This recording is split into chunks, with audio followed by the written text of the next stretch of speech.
We read Salt Slow by Julia Armfield. This book is a collection of short stories that explore the elusive, eerie, and unsettling portrayals of women's bodies and experiences in society. These short stories are named Mantis, The Great Awake, The Collectibles, Formerly Feral, Stop Your Women's Ears with Wax, Granite, Smack, Cassandra After, and Salt Slow. The book explores themes like identity, transformation, isolation, connection, the uncanny, and power and control. A concept depicted in Salt Slow is the concept of a nuclear family, specifically the dissolution of a nuclear family. A nuclear family is defined as a social construction that creates the family as a married man and woman living together with at least one child. In the short story Formerly Feral, the main protagonist's parents get divorced, and her father remarries a woman who has a wolf named Helen for a daughter. The unnamed protagonist also has a sister who, in the divorce, goes to live with her mother. As the story continues, the father begins to treat the wolf Helen as his daughter and abandons his biological daughter who lives with his former wife. This can be seen in a scene following the dedication of his book to his twin girls, referring to Helen and our main protagonist.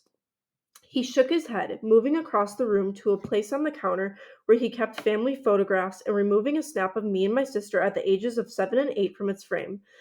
This he looked at for several moments before dropping it into Helen's bathwater as unconcernedly as one might stub out a cigarette.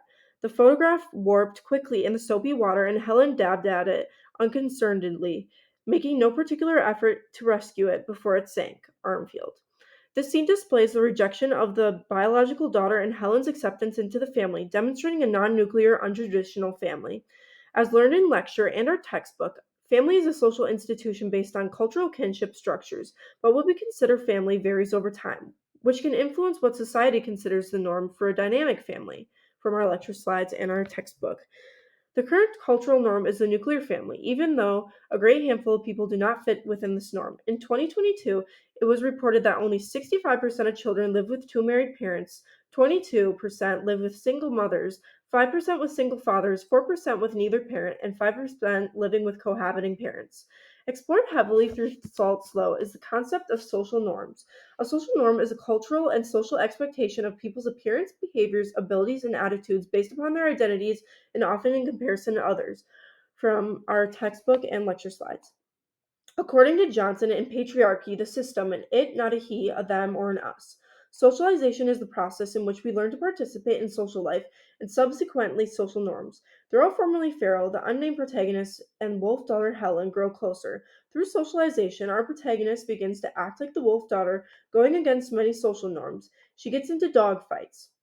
We fought, the way dogs do, open mouth, heads back, and rearing, and chews on the food on floorboards. Apparently satisfied, Helen turns back to grate her jaw along the floorboards, a gesture like a sharpening, serrated knife against a block. The moon, I felt, was not yet full enough to excuse this kind of behavior, but by degrees I nonetheless sat beside my feral sister and joined her in dragging my teeth across the floor. As our protagonist starts acting more like her wolf sister and against societal norms, she receives negative attention from it at school, demonstrating the misconception that social norms need to be followed in order to feel accepted within society. One thing we liked about the book was Julia Armfield's ability to seamlessly blend elements of realism with everyday life by using imagery in a dreamlike writing style. She introduces surreal elements into ordinary settings, which creates a sense of unease, wonder, and leaves the stories up to interpretation. She does a good job of blurring the lines between reality and dreams. Another thing we liked about the book was the atmospheric prose and the storytelling aspect. These stories encourage readers to confront their own fears and desires for transformation and change in their own lives without fearing the unknown, and they were complex, which opens the book up for a conversation.